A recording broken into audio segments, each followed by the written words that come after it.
अस्सलाम वालेकुम सामईन। पाकिस्तान के सबसे बड़े मीडिया ग्रुप जंग, द न्यूज़ और जियो टीवी के ज़ेर एहतमाम शाये होने वाले अखबार जंग के मारूफ कालम निगार जनाब अरशाद भट्टी के कालम अमाल नामा के सिलसिले का आज का कालम पेश खिदमत है। ख्वाजा तनवीर का स्विट्ज़रलैंड। बात तो ये भी कमाल की थी कि हज़ारों फुट बुलंद बर्फ़ के पहाड़ पर 5 स्टार ट्रेन का आना। मंजर तो ये भी लाजवाब था कि बर्फीले पहाड़ पर control temperature, restaurant, coffee shop और जदीद शॉपिंग गैलरी का होना। और सीन तो ये भी बेमिसाल था कि बर्फीले पहाड़ की चोटी पर जाने के लिए जहाँ लिफ्ट मौजूद वहाँ सांप की तरह बल खाती बर्फीली सुरंग, और सुरंग में जा बजा बर्फ़ के बने जानवर, परिंदे। मगर जब बर्फ़ की दर्जन भर सीढ़ियाँ चढ़कर और बर्फीली सुरंग से गुजरकर मैंने बर्फ़ के पहाड़ की चोटी पर कदम रखते ही नजर दौड़ाई तो जो कुछ सामने था उसके सामने कमाल, बेमिसाल और लाजवाब सब मांद पड़ गए। चारों तरफ बर्फ से ढके पहाड़, पहाड़ों के कदमों में नीले पानी की जमी झील, झील के इर्द गिर्द 5-6 रंगों के फूल, और फिर इस पूरी बर्फीली वादी को घेरा डाले गहरे सब्ज रंग का घास, और घास को घेरे खड़े रंग बिरंगे दरख्त। मैं तो इसी नज़ारे में खोया ही रहता। अचानक बर्फ के ज़रात भरी हवा तेज़ हुई, मेरे कदम उखड़ने लगे। इससे पहले कि बर्फीली हवा गिरा देती मैं फ़ौरन नीचे बैठा और हवास बहाल होने पर बैठे बैठे ही हाथों और पाँव से रेंगते रेंगते 20-25 फुट का फासला देकर जैसे ही मैंने बर्फीले पहाड़ के निस्बतन ऊंचे कोने पर लहराते स्विस झंडे के नीचे आया तो मैं यूरोप के उस बुलंद तरीन मुकाम पर था जिसका नाम जंग फरू और जिसके मायने ख्वाजा तनवीर ने कुंवारी दुशीज़ा के बताए। चंद लंबी लंबी सांसें लेकर मैंने बर्फीली हवा के थपेड़ों में पैंट की जेब से मोबाइल निकाला। सुन हो चुके हाथों से जैसे तैसे करके हस्बे वादा ख्वाजा तनवीर का नंबर डायल किया। घंटी बजी और हस्बे मामूल सलाम और दुआ के तकल्लुफ़ में पड़े बगैर ख्वाजा साहिब की आवाज़ आई। देख ली कुंवारी दुशीज़ा। तेज़ से तेज़ तर होती बर्फीली हवा की तरफ कमर करते हुए फ़ोन को मुंह के करीब लाकर मैंने ऊंची आवाज़ में कहा, देख तो ली, मगर हजूर मुनासिब सा रिश्ता ढूंढकर अपनी कुंवारी दुशीज़ा की शादी कर दें, वरना कोई हम जैसा हाथ मार जाएगा। लेकिन इससे पहले कि ख्वाजा तनवीर को जवाब देते, बर्फीली हवा के तूफान का रूप धारा और बर्फ रुई के गालों की तरह उड़ने लगी। मैंने मोबाइल जेब में डाला, हाथों और पाँव की मदद से वापस रेंगना शुरू किया। जब तक मैं बर्फीली सुरंग तक पहुंचा तब तक बर्फीले तूफान के साथ साथ बर्फबारी भी शुरू हो चुकी थी। स्विट्ज़रलैंड में मेरा तीसरा दिन था।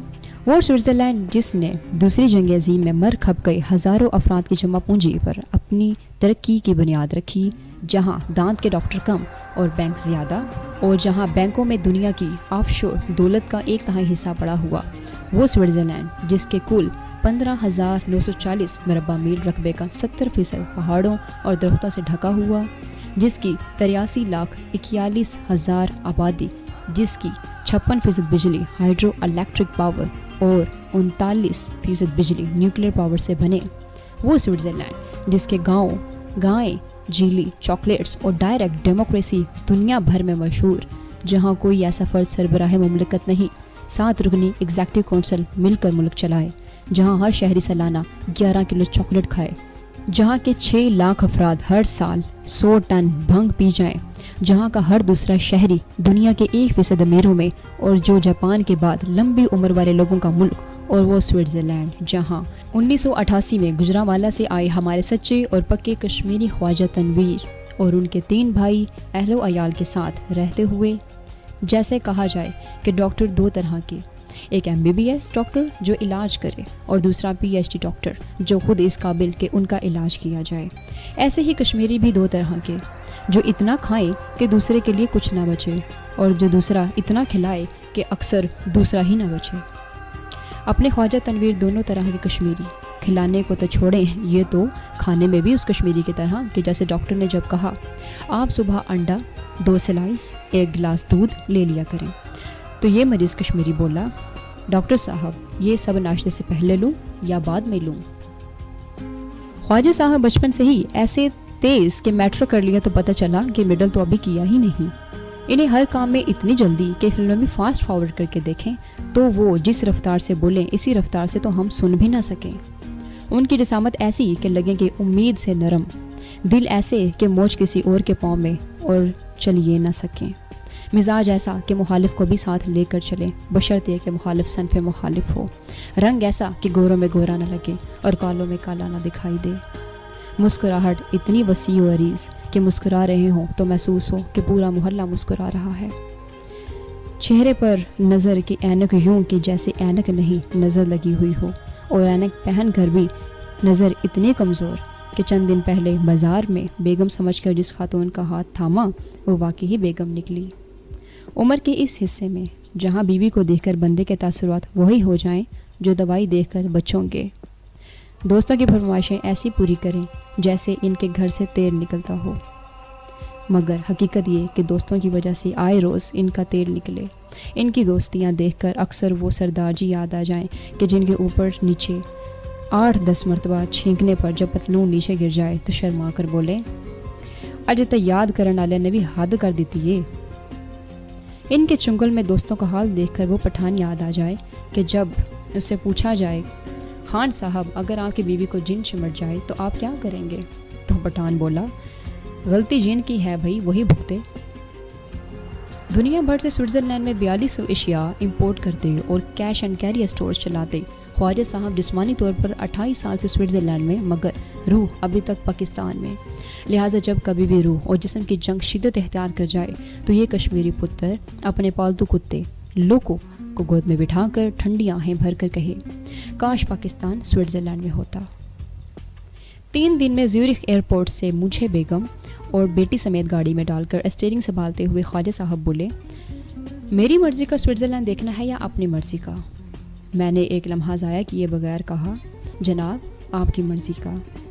تو مسکرا کر کہا، آخرت میں تو پتہ نہیں تمہیں جنت دیکھنے کا چانس ملے یا نہ ملے، چلو اس دنیا میں تمہیں جنت دکھاتا ہوں۔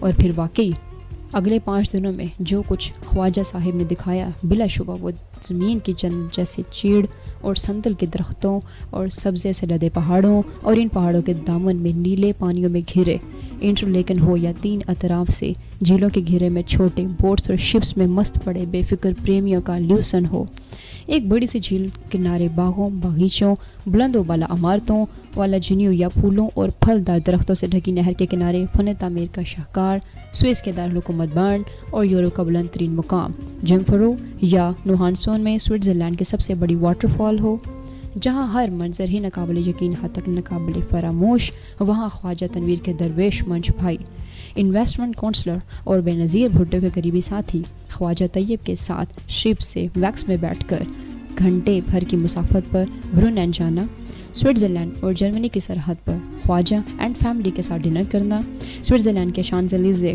بانہوف اسٹریٹ میں دوپہر سے شام تک پھرنا، اور پھر ان 5 دنوں میں سوئس، اٹالین، فرینچ اور یورپین کھانوں کے ساتھ ساتھ سوئٹزرلینڈ میں ہو کر روزانہ گرما گرم تندوری روٹیوں کے ساتھ کبھی مکس سبزی، مٹن کڑاہی، کبھی مکس دال اور چکن کڑاہی کھانے کا مزہ ناقابل یقین حد تک ناقابل بیان۔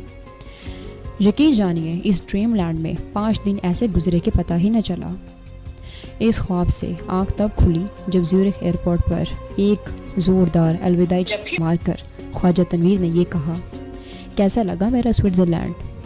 تو بیگم کو دور کھڑا دیکھ کر میں نے دورانے ہی جواب دیا، حضور اعلیٰ، بلکہ بہت اعلیٰ، لیکن گزارش صرف یہ ہے کہ ملک چاہے سوئٹزرلینڈ ہو، میزبان چاہے خواجہ تنویر اور دل چاہے جوان بھی ہو، لیکن بیوی ساتھ ہو تو بندہ صرف سیر ہی کر سکتا ہے۔